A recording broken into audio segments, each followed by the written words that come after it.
ইসলাম ও মহানবী হযরত মুহাম্মদ সাল্লাল্লাহু আলাইহি ওয়াসাল্লামকে কটূক্তি করার অভিযোগে উত্তাল গোটা ভারত। হাজার হাজার জনতার গাড়ি নিয়ে প্রতিবাদ র্যালিতে যোগ দিলেন ভারতের নবীপ্রেমী জনতা, এমনকি অমুসলিমরাও। ইসলাম ও নবী হযরত মুহাম্মদ সাল্লাল্লাহু আলাইহি ওয়াসাল্লাম সম্পর্কে অবমাননাকর মন্তব্য করে গত আগস্টে ভারতের সংবাদের শিরোনাম হয়েছিলেন রামগিরি মহারাজ মহন্ত নামের একজন কট্টর হিন্দুত্ববাদী।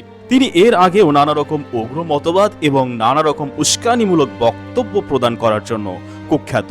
দেশটির সংবাদ মাধ্যম সূত্র জানায়, এই ঘটনায় তার নামে মহারাষ্ট্র রাজ্যের বিভিন্ন থানায় অন্তত 51টি লিখিত অভিযোগ করা হয়েছে বলে জানা যায়। এদিকে কট্টর উগ্র হিন্দুত্ববাদী উস্কানিমূলক চরম সাম্প্রদায়িক বক্তা রামগিরি মহারাজ মহন্তের বক্তব্যের সমর্থন দিলেন রাজ্যটির আরেক উগ্রবাদী বিজেপি বিধায়ক নীতিশ রানে। এ মাসের শুরুতেই মহারাষ্ট্রের আহমেদকরের এক সভায় বক্তব্য রাখতে গিয়ে রাজ্যটির বিজেপি বিধায়ক নীতিশ রানে বলেন, মহারাজের কোনো ক্ষতি হলে মুসলমানদের মসজিদে ঢোকে মারব।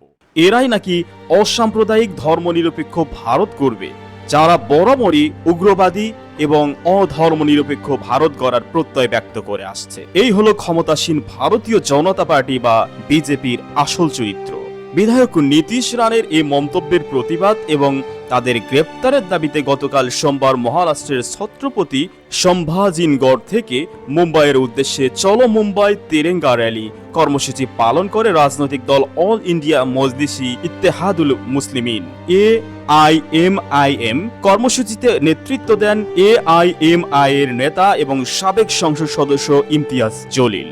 এই কর্মসূচির ভিডিও দাবিতে ফেসবুকে 28 সেকেন্ডের একটি ফুটেজ ভাইরাল হয়েছে ইতিমধ্যেই। গতকাল মঙ্গলবার বিকেলে ছাত্র জনতার স্বাধীন বাংলাদেশ নামের একটি ফেসবুক গ্রুপে ভিডিওটি পোস্ট করার পরপরই দ্রুত ঝড়ের গতিতে ভাইরাল হয়ে যায়। সোহেল বিন হাবিব নামের একটি ফেসবুক অ্যাকাউন্ট থেকে দেওয়া পোস্টে দাবি করা হয়, ভিডিওটি চলো মুম্বাই তেরেঙ্গা র্যালির ঘন্টা তিনেকের মধ্যে ভিডিওটি 30,000-এর মতো দেখা হয়েছে, যা ঝড়ের গতিতে মুহূর্তের মধ্যে শেয়ার করেছে প্রায় 250 শতাধিক লোক। প্রসঙ্গত, হযরত মুহাম্মদ সাল্লাল্লাহু আলাইহি ওয়াসাল্লাম ও ইসলাম নিয়ে আপত্তিকর মন্তব্য করার প্রতিবাদ ও অভিযুক্তদের গ্রেপ্তারের দাবিতে আয়োজিত চলো মুম্বাই তেরেঙ্গা র্যালি কর্মসূচি পালনের বেশ কিছু ভিডিও ছবি পাওয়া যায়, যা প্রকাশ করে অল ইন্ডিয়া মজলিস ইত্তেহাদুল মুসলিমিন AIMIM ভেরিফাইড এক্স অ্যাকাউন্টেও।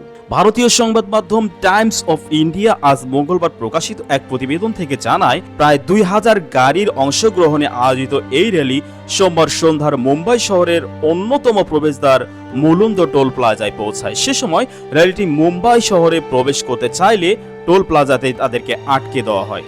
পরে সরকারের প্রতিনিধিদের কাছে স্মারকলিপি জমা দিয়ে টোল প্লাজা ত্যাগ করে র্যালিটি। প্রতিবেদনটি থেকে আরও জানা যায়, র্যালিতে মুসলিমদের পাশাপাশি অংশ নেয় ভারতের অমুসলিমরাও। সংখ্যালঘু দলিত এবং মারাঠা সম্প্রদায়ও নবী প্রেমের এই নিদর্শন দেখালেন, যা সত্যি আশ্চর্যজনক। আশ্চর্যজনক হলে আরও সত্য যে প্রায়শই বাংলাদেশের নানা রকম তুচ্ছ বিষয় নিয়ে কথা বাড়ালেও এবার নবী মুহাম্মদ সাল্লাল্লাহু আলাইহি সাল্লাম এবং ইসলাম নিয়ে এমন কটূক্তিসূচক বক্তব্য দেওয়ার পরেও সম্পূর্ণ নীরব ভারতের পাঁচাটা গদি মিডিয়াগুলো। এই ঘটনার মাধ্যমে এটাই প্রমাণিত করে যে ভারতের গদি মিডিয়াগুলো মোদি এবং তার উগ্রবাদী হিন্দুদের পাচাটায় সদা ব্যস্ত থাকে। সুপ্রিয় দর্শক, আপনারা কি কথা থেকে দেখছেন আমাদেরকে কমেন্ট করে জানিয়ে দিন। আমরা পরবর্তী ভিডিওতে আপনার নাম ঠিকানা জানিয়ে দিব। এতক্ষণ আমাদের পাশে থাকার জন্য আন্তরিকভাবে ধন্যবাদ।